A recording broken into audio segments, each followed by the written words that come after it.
If this movie is any indication, 2023 is off to a good start.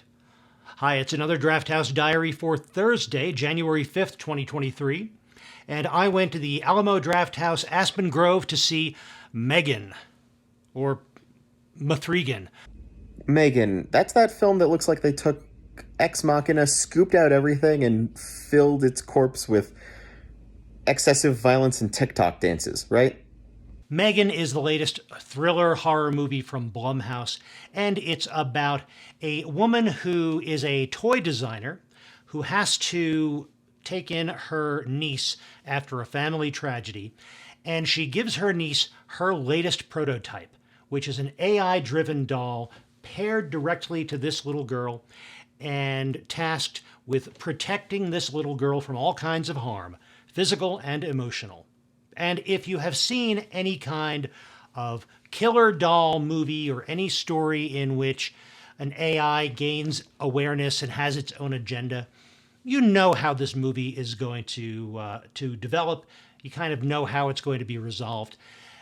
There's not a lot of innovation in this movie in that respect. It's a story that we've heard before. It's a story that'll keep being retold. The reason to see this movie is that it is executed so well, and it's so stylishly done. And it's got good, solid performances in it.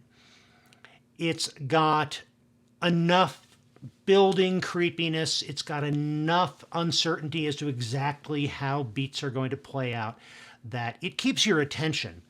But it's just fun to watch because it's fun to see it portrayed in this new way.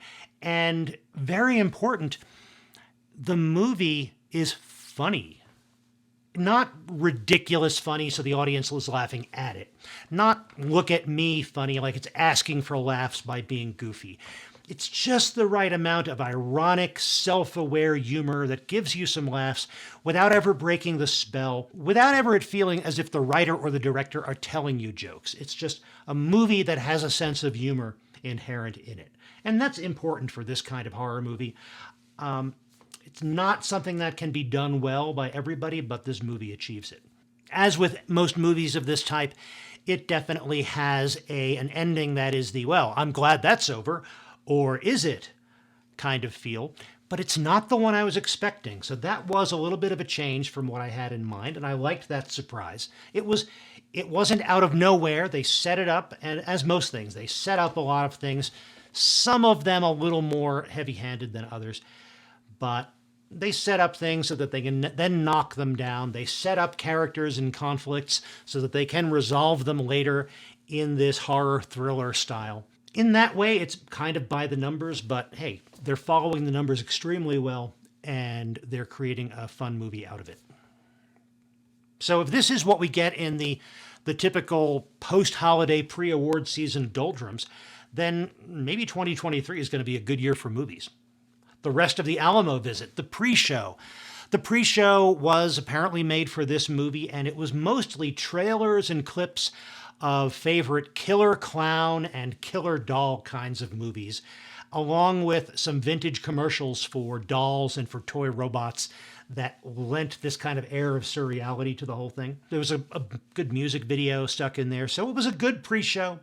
It was one of those that definitely gets you in the mood for this movie and had a sense of humor that meshed with the sense of humor of this movie very well.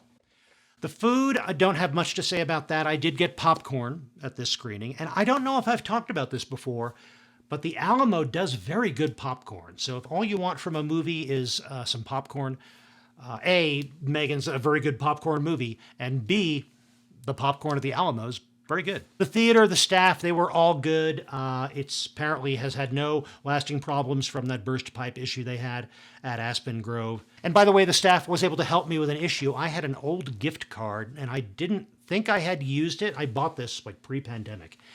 I didn't know if I had used it. I didn't know if there was any balance on it. I tried to find out at other locations, and they tried, but were not able to help me. I had purchased it at this Aspen Grove location way back when, and they were able to let me know that, yeah, it's still good. Here's the balance on it. So kudos to the staff for being able to help with that.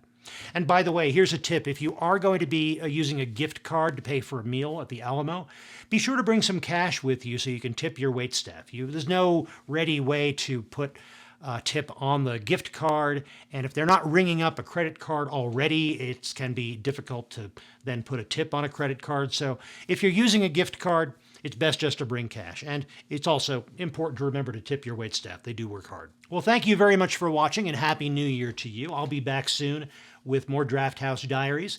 And in the meantime, enjoy your movies, and when you do, stay till the end of the credits.